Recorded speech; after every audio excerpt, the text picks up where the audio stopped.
นุนโดยปตท.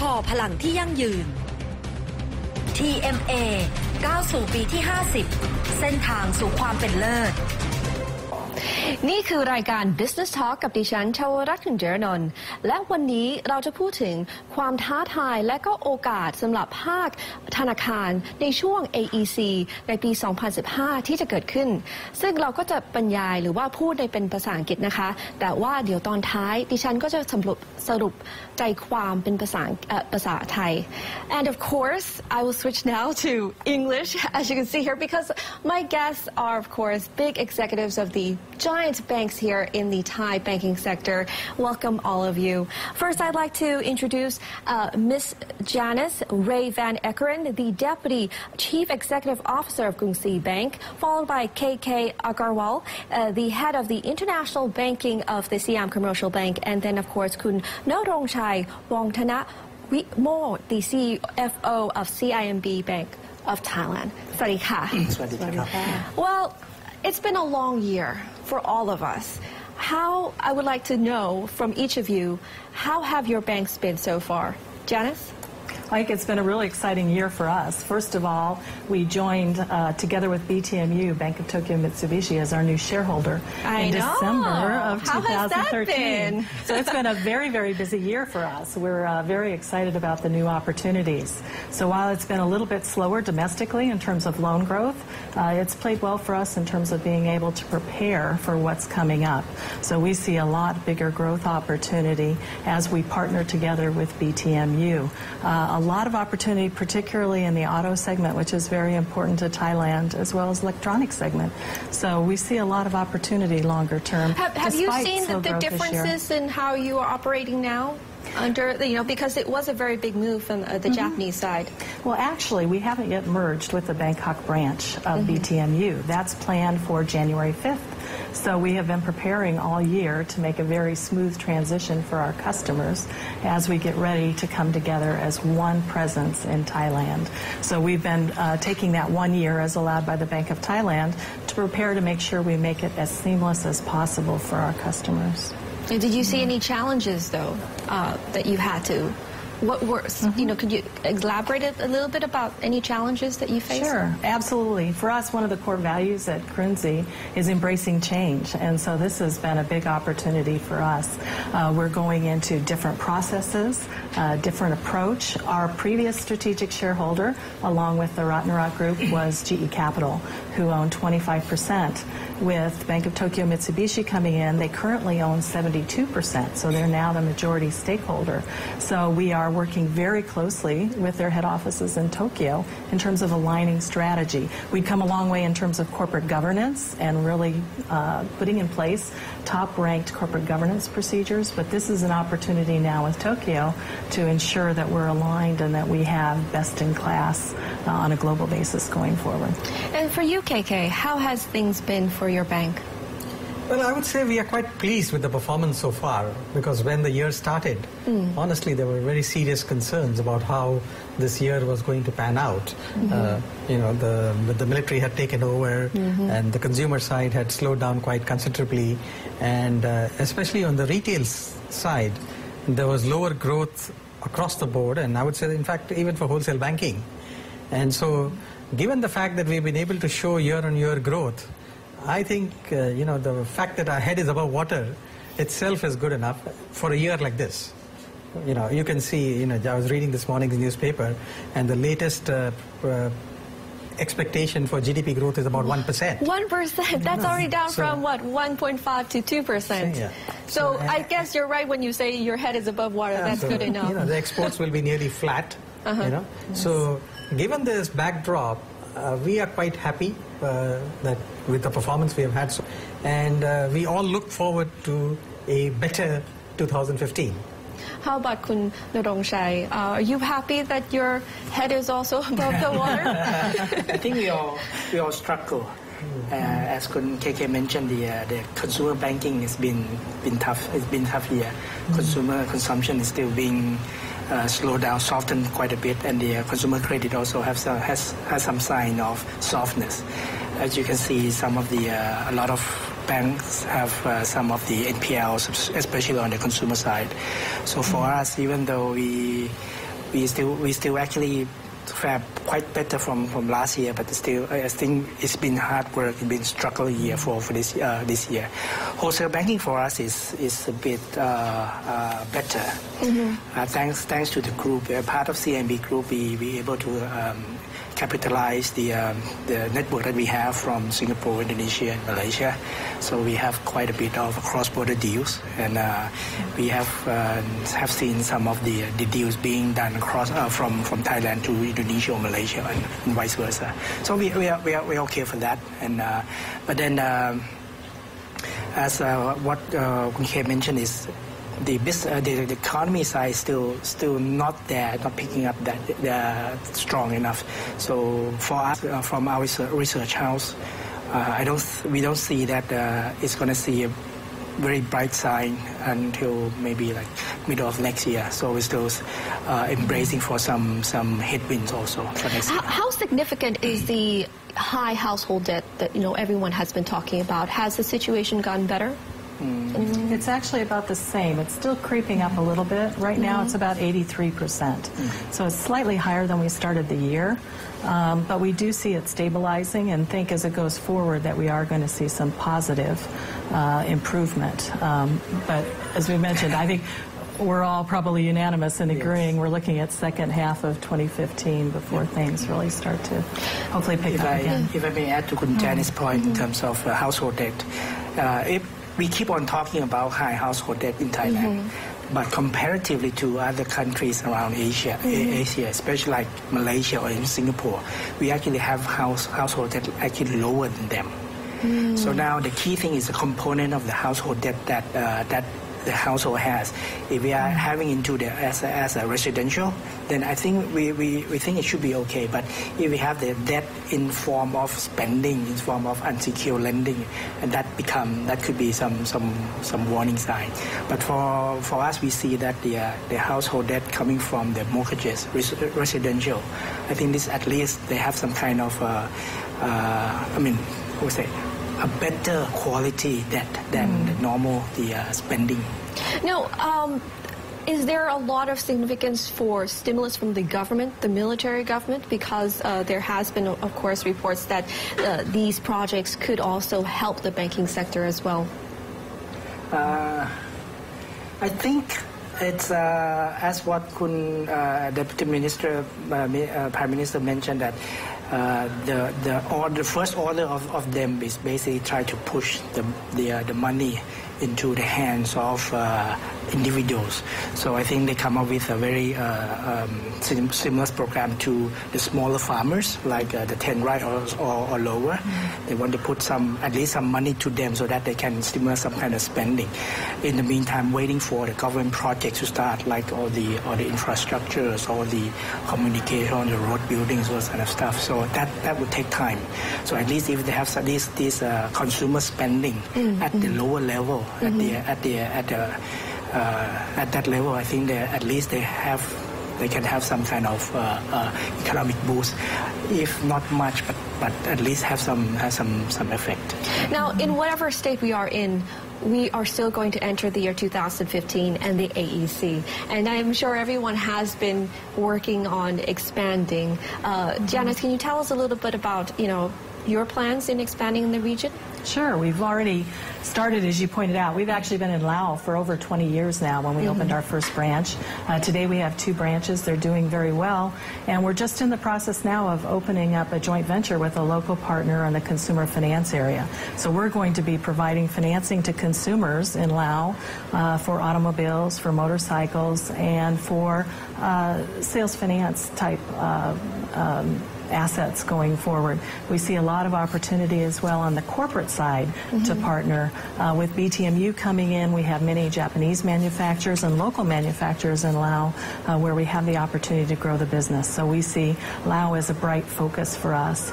Cambodia, we're also partnering with BTMU to look at how we can offer consumer finance in that market. BTMU is already in all the markets of ASEAN, so that's a great help for us. BTMU was one of the 9 banking license granted by Myanmar, so we're looking forward, along with our representative office that we're opening, to doing more business in that area. And then finally as well, Vietnam. BTMU has 2 branches in Vietnam right now. So from being a very local Thai bank several years ago, we really have been expanding, and we're looking close to home. So we're looking in the Cambodia, Laos, Myanmar, KK, are you Vietnam. looking that close as well? Quite similar, but well, we don't have BTMU. We are doing it on our own. But just to quickly give you the history of Siam Commercial Bank, it's a very domestic Thai bank. When I say that 99% of its client base, revenues, business, everything is from Thailand, and partly a conscious strategy. I think from pre-1997. They had branches in London, New York, Chicago, Los Angeles, Mumbai, and I think post-1997 they were all shut down because they were frankly just outposts with no clear objective or a business plan in mind. And obviously 97 crisis required belt tightening, so there was a pullback. And then I think from 2001, Siam Commercial Bank embarked on a transformation project involving systems, people, everything. And it's probably the most successful transformation that I have seen, that that I can recall of any, especially of any banks. And from being like a number 3, number 4 bank in Thailand, starting from 2006, Siam Commercial Bank has been the number 1 bank by market cap in Thailand consistently from 2006 to 2013 now. It's the number 1 bank by number of branches, number 1 bank by number of ATMs, and the most profitable bank in Thailand. That is no mean achievement. And to achieve something like that, you need focus, you need dedication, and that's what they did. They said ignore the international. Each piece was too small. Too small, too many issues, too many different regulations, and you did not have the senior management manpower to divert, to focus on these individual countries. So it was better to stay focused on where be strong where you are, where you get the biggest delta. The biggest delta for them was in Thailand. However, just to finish off on that, Thailand has slowed down, as you can see, from 2006. It's unfortunate, but some year we grow 1%. But you can't ignore, though, that you will have to step outside. No, that's what I'm saying. From 2006, Thailand itself has had a little bit of a different profile on the GDP growth. And so in 2012, after putting the Thailand business firmly on track, and with AEC 2015 coming, they decided to revisit their international strategy. That's when I joined. I've been with Siam Commercial Bank only for 2 years, but I've been in Thailand for 25 years. 13 years with Standard Chartered Bank and 9.5 years with him in Bank of America.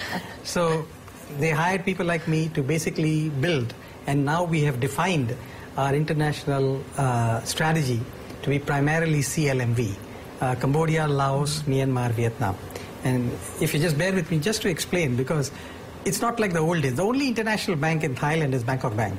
We all have to accept it. Yes. It's the only bank which has got 18% of its assets overseas. Whether it's K-Bank, Krung Thai Bank, we are all minuscule in terms of our international business compared to Bangkok Bank. The model that Bangkok Bank used is no more, it doesn't work anymore. That you could go to a country, apply for a license, get the license, and slowly but gradually, organically grow your business. Today, Thailand, you don't have time. You have there are no licenses. No country gives you licenses anymore. Thailand itself has issued 2 licenses after a gap of almost 40 years. So you cannot go and apply. If I go to Indonesia and apply, at the most I will get a rep office. I will not get a license. Philippines was shut for so many years. It's only now that they are revisiting. So I think the regulatory environment is a big factor which determines now that we have woken up late and we want to go. So we already had a 100% subsidiary in Cambodia. We had a branch in Laos. We have a joint venture bank in Vietnam. And we applied for a license in Myanmar. And unfortunately, we did not get one. Only Bangkok Bank was the only Thai bank that got it. These are neighboring countries. They have we have a geographical advantage being near them. And so in the first instance, our strategy is really to focus on these 4 neighboring countries. And just to give you some statistics, the GDP of these 4 countries combined is almost equal to Thailand. Okay, well, we're going to have to stop with that because it's already time for a break. ถึงเวลาที่จะพักแล้วนะคะคุณณรงค์ชัยอย่าน้อยใจนะ เดี๋ยวเราจะพักกันสักครู่แล้วเดี๋ยวกลับมานะคะแล้วก็จะดูว่าเนี่ย strategy กลยุทธ์ของแต่ละธนาคารจะเป็นยังไงในช่วง AEC ปีหน้าค่ะติดตามค่ะ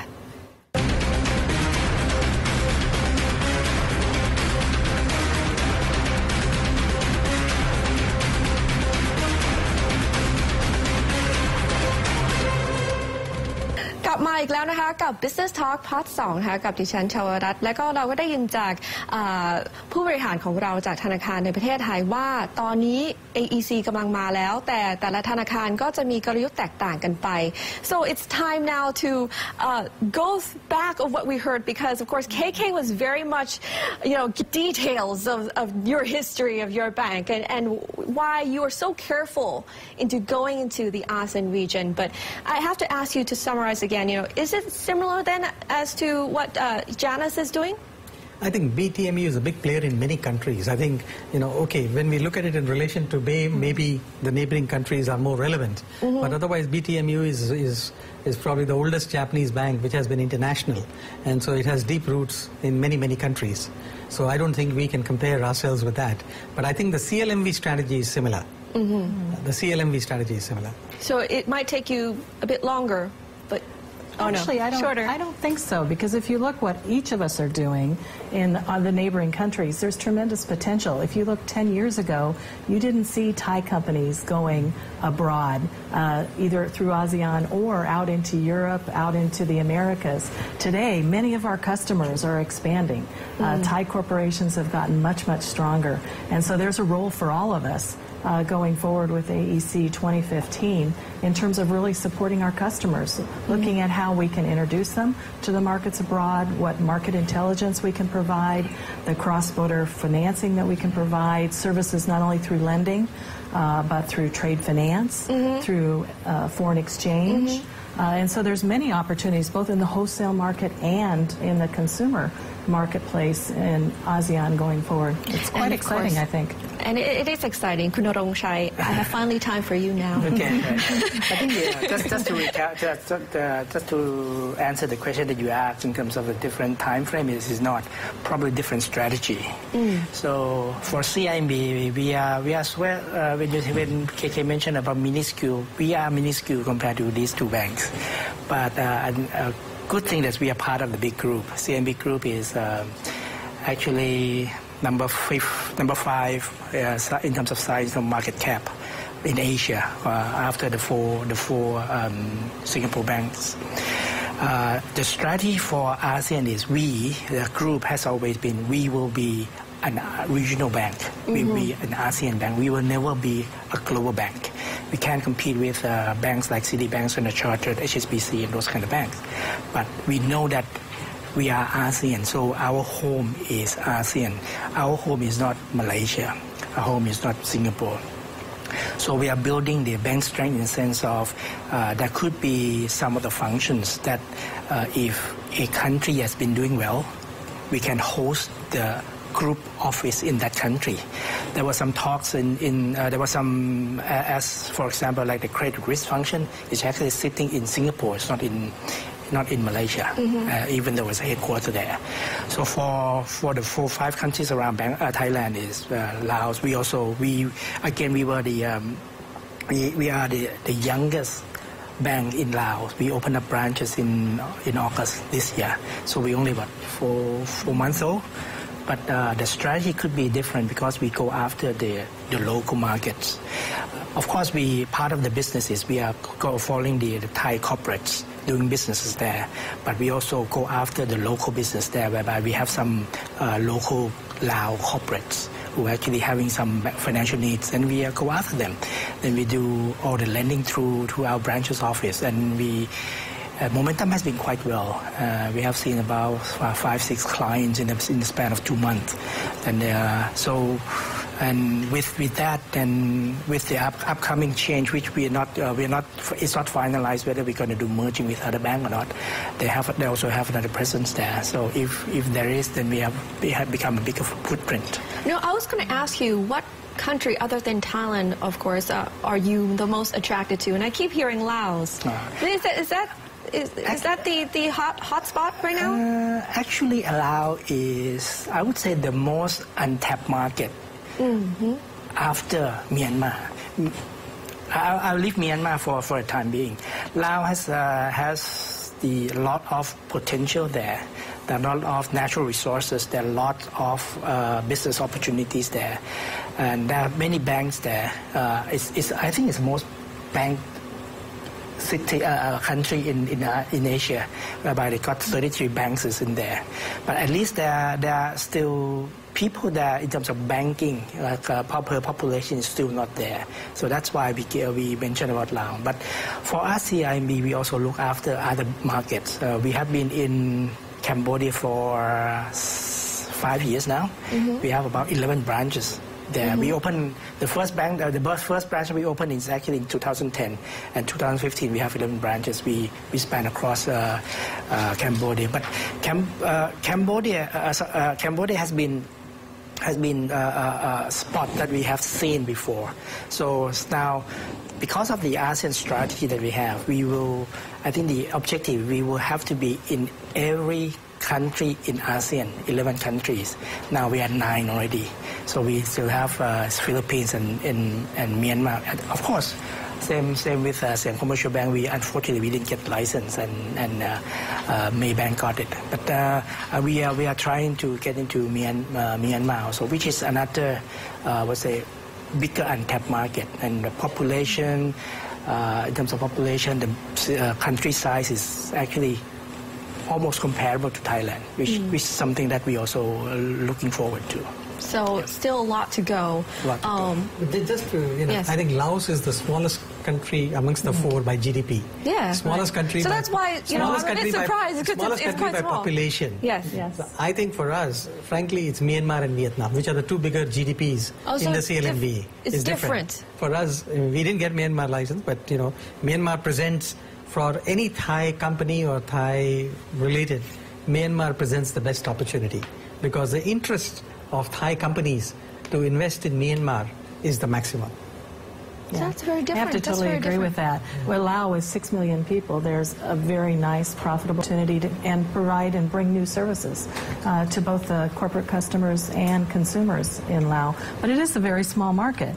Myanmar has tremendous potential. It's just starting out, so it has a long way to go. The 9 banking licenses have just been announced, so it's going to be, I think, a big opportunity for development in the future. But right now, Vietnam and Cambodia are there, and a good opportunity for Vietnam is growth. the biggest GDP in the 4. Yes. And it's an economy like Thailand. It's a manufacturing economy. So if I were to list the top countries that are the most hottest right now, it would be Laos, Vietnam, and I think we Myanmar. would have different orders. I think. Different. Myanmar. Yeah. Okay, give me. I want to know the top 3 out of your head first. What's the top 3? It would be Myanmar, Laos, and Cambodia. Myanmar, Vietnam, Cambodia. Would be Laos, Cambodia. Cambodia always be that. It will be Laos and Vietnam. Myanmar we try to get in, but I think break into the door there is quite difficult. So like what Janice mentioned, only 9 licenses granted, and we don't know when it's going to be open. So but who knows? Things can change, so we'll see. But we have an eye on Myanmar for so long. Our rep office has been there for 17 years, so we will keep knocking on the door there. And of course, it's 60 million people, size about Thailand, a lot of resources, a lot of business go there. The regulations, though. The key concern is the regulation. It comes banking framework, legal framework, tax, A lot of things do that. accounting, almost everything is like really. Very But you're early willing days. to stay there and wait. early days. Talking about regulations, let's learn from other regions of the world. And we've seen a lot of struggles in the banking sector in Europe, for example. They have struggled with, the confidence amongst the public, with their capital. In your opinion, what, here in the ASEAN region, can we learn from the mistakes that are being made in Europe? Janice? I think there's two fronts. One is in regard, first of all, to the financial situation, and I think Asia already learned many lessons from the Asian crisis back in '97. If you look at the banks across Asia today, very strong has been mentioned. The capital base is strong. NPLs are at a relatively low rate and are being maintained. So a lot of the improvements that were made in our system years ago, we've learned that lesson. I think one of the challenges that the EU had was the fact that it was a union and they were tied together, and the currency posed challenges, and the monetary policies and the ability to impact their both micro and macro policies country by country was limited because of that union. I think with the ASEAN, it's a very different approach. It's totally different. It's totally different. We have different, we have similar kind of cultures, but obviously we very much respect each other countries' and regulations. It's having that opportunity to partner together for growth as a region. When you look at ASEAN and the potential, as KK mentioned earlier, the GDP for ASEAN is growing 60% faster than for the rest of the world. So there's tremendous potential here.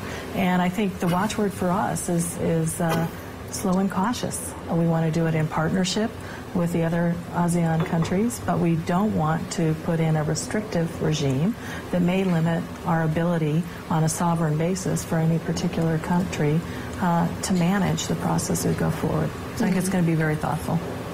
What about in China? They've had a problem with shadow banking. Do you think that in other countries here in the ASEAN region there could be a problem in this, KK? Well, I don't think the shadow banking industry, from whatever I know, is really that big in the ASEAN countries or anywhere close to what it may be in China. I mean, it exists everywhere. Informal banking can be another word for it. But I don't think it's that big. But I think, just to add on to what Janice had said in the previous point, the Thai financial institutions, I would say the ASEAN financial institutions, learned their lesson from the '97 crisis.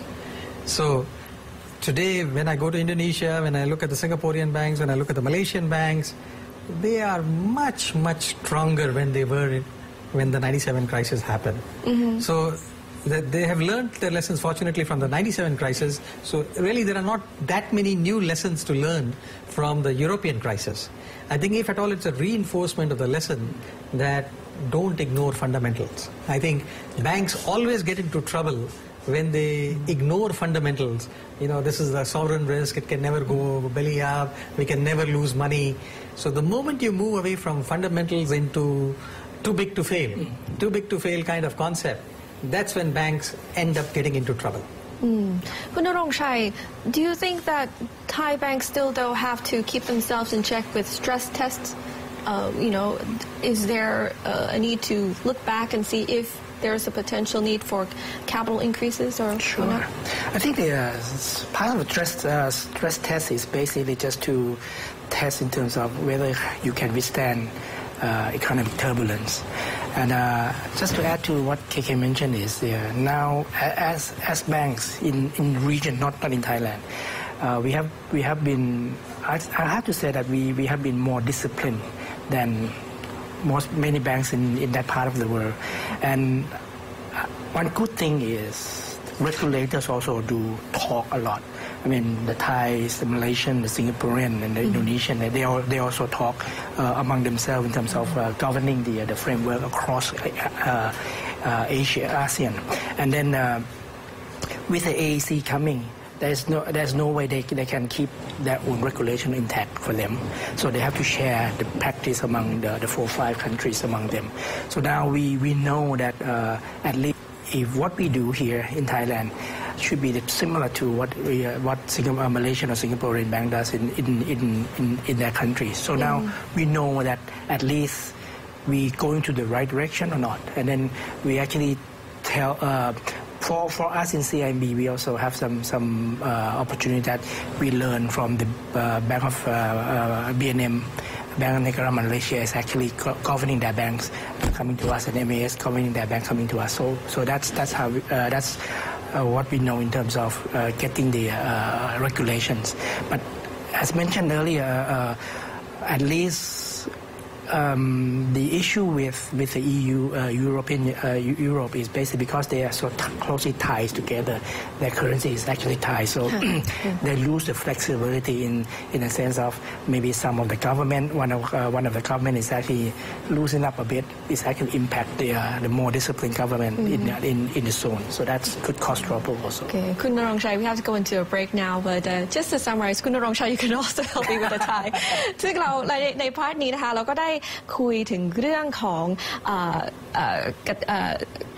สุขภาพของธนาคารในภูมิภาคเราในพวกอาเซียนและก็เปรียบเทียบกับภูมิภาคอื่นในประเทศจีนหรือว่าประเทศยุโรปซึ่งเราก็ได้เรียนรู้จากวิกฤตในปี 1997 นะคะแต่ต่อไปนี้เราต้องติดตามดูว่าอนาคตภาคของธนาคารจะเป็นอย่างไรติดตามดูค่ะ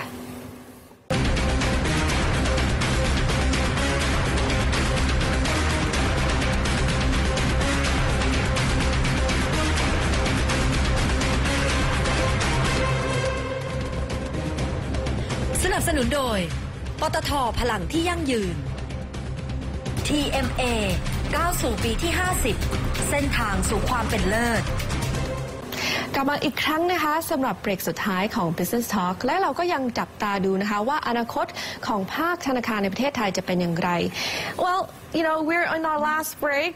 We've gone from ASEAN to now, of course, lessons that can be learned from other banking sectors in other regions. When you talk about the future, though, specifically you, Janice, you have gone through a lot of changes. Do you think that there's going to be further chances of acquisitions or mergers here in the banking sector?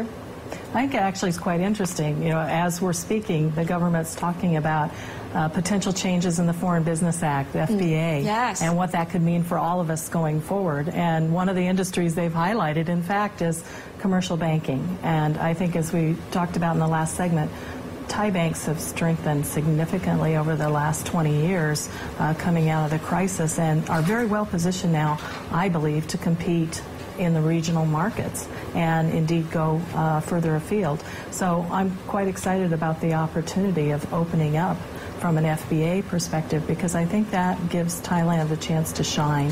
It's going to give Thailand a chance to realize the potential that we have here with the resources, with the industries that we support by having a more open network going forward so that as AEC 2015 really comes into play, Thailand can get more than its fair share of inbound investment. So I think there's tremendous opportunity, and the banks all have a big opportunity to play a significant role in that going forward. But how is this going to impact the sector, though, you know, with potential, you know, entries from overseas? Well, I think, you know, my personal view is the Thai banking sector is more or less stabilizing. The acquisitions which had to happen, whoever had to come in. There are only two players left where there is potential changes. You know, there was LH Bank in the newspaper yesterday or today, and TMB off and on keeps on coming in the press. So there are only two potential banks where something more could possibly happen. Even the licenses the government has given out too, and those players are in the process of establishing their presence. So I think till 2020, when that ASEAN financial liberalization happens, which is kind of another 6 years, I see a fairly stable banking sector in terms of players in Thailand. But there are already enough, you know, big Thai banks, big foreign banks. So I don't think there's a dearth of banks in Thailand. And, you know, people could argue that maybe we still have a little bit more than what we should have. I mean, there are quite a few banks in Thailand. But it's okay, I think. So I don't expect any major changes in the player side. But I think what you are going to see, I mean, the ASEAN banks who are going to be regional players is become very clear. The Singaporeans and the Malaysians have taken the lead. The Indonesians, Vietnamese, maybe too early for them. They are not interested at all in this part of the action, or the Philippine banks. So it's going to be Singapore, Malaysians, and to a much lesser extent, Thai banks. Those are going to be the regional players in ASEAN. Amongst the ASEAN banks, and you know, the Thai banks, as you can see, have have woken up a little bit later, but at least they have woken up. So suddenly K-Bank is applying. But the thing is, Kunarongshai, we've woken up, but is it, or did we wake up in time, or did we wake up late? I think to continue from extend from Kun KK mentioned is, yes, those countries will be a while for them in terms of Indonesia and Vietnam. What I'd like to see is basically the Thai banks and the Thai businesses actually go beyond Thailand. There are opportunities outside. There are, let's say in CLMV, there are opportunities, much more opportunities than in Thailand. So the key issue is the strategy of the Thai corporates, whether the banks or the corporates actually. When are we going to go beyond that? It's such that we have the second largest economy in ASEAN after Indonesia. So we are actually enjoying the local markets. So, but after the AEC, after everything open up, then it becomes it can be anyone can come to Thailand.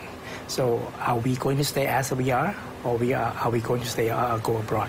So it's the question in terms of strategy, in terms of the corporate going out. What is the biggest challenge for Thai banks right now? Because we, as KK said, we are lagging behind. Is it because we're late in the game, or is it the way that we're viewing things? I think the way I view is basically, this is my personal view, could be wrong. The Thais has been sitting comfortably in Thailand. Or as the saying goes, mi pla.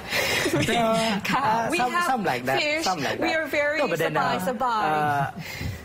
I've been in foreign organization and Thai organization but I don't see a lot of Thais go out in Singapore. There are some, but not a lot. Comparing to Singaporean or Malaysian who actually come out of their country. So the Thais like to stay in Thailand. So that probably applies to the Thai businesses. So then the key factor is if we are going to stay inside, then waiting for people to come in. So that could be a problem. So the next question is, where do we go? So I mean now. Business like I would say Chor Kan Chang, ITD, those kind of companies actually go out to Myanmar. So we would love to see a lot of these businesses going out, especially also Thai banks also. So that Kun KK mentioned like only Bangkok Bank only have about 18-20% of their balance sheet outside. So if other banks can do that, I would say that would be good too. There's two major constraints for the Thai banks to go overseas. First is human capital, for sure. I mean, because you do not have a willing Thai employees willing to go overseas. That is the biggest. Don't like going overseas. So that is the biggest constraint. I mean, I can open a business, but if I don't have people to send, then every time I'm hiring people either locally or third country national, and you can do that up to an extent. But ultimately, you need your own trained people who understand how your bank operates and who can go and anchor your business in that country. And second is the regulatory. I mean, Siam Commercial Bank is very keen, K-Bank is very keen, but the regulatory environment is very different. Even if we wanted, we could not get a license in Indonesia or maybe even the Philippines or even Malaysia. We have to buy banks, and that again comes to the human capital. The moment you're going to look at inorganic options and buy a bank, you need a lot of bench strength to willing to go in that country and run that bank. And that's why you see there is no Thai bank which has made an inorganic move. It's only organic. Well, talking about here in the country now, though, and talking about the relationship between the equities market and the banking sector, how do you think that has progressed so far? Janice? Yeah, I think in Thailand we've made good progress. If you look at Thailand in terms of the market capitalization compared to GDP, Thailand now along with Philippines, Malaysia, Singapore are all right up there, over 100% of market cap compared to GDP. So Thailand's right in the thick of things, but maybe that's an opportunity for us going forward as well with our neighbors. Because again, if you look at the neighboring markets, Myanmar, Cambodia, Vietnam, Laos, the percentage is much, much lower than it is in Thailand today. And there has been growing expertise in the Thai markets, in the Thai banking segment in this area. I see that as an opportunity where we can actually go partner with local banks and do more in those markets to grow the capital market. I think I second Janice's point. Turned out to be Thai market cap in the equity market is actually much bigger than the Malaysian and also even Singapore. And it's because of the probably the wealth of the country and then the ease of doing business. I have to say that the ease of doing business in Thailand is actually relatively good compared to even in Indonesia. So people would like to come here and then do business and then go into the equity market. Listed can take, I would say, listen to the equity market could be because of the incentive, because of the encouragement from the authorities. Then the equity market has been quite popular here, and then not mentioning about some of those funny things happening in the market also. But I know, I was going to say it's developed, but I mean, it's not, would you say it's mature yet? I think there are more products into the equity market than we can. I think we can go for more. There are some of the derivatives, some of the futures, some of those products that actually can do. And then I think they also toying with they have been talking about cross ASEAN exchange in terms of getting cross trading between Thai market to other countries' like the recent market. Shanghai and Hong Kong. Something like that. So there could be open up opportunities to do things. So but that's still a long way to go. That's a lot. It's a lot but those things come in a big conditions. There are big asterisks whereby you got to have a legal framework that support tax. The Thai tax has to be similar to others. The governance, there are a lot of things because we have discussed in terms of getting we used to discuss about having group shares to list in Thailand. We have listed out quite a number of issues that we have to sort out, and then until such time that those issues are not being sorted out, it's going to be quite difficult. So the regulators has to come into the forefront. We discussed about.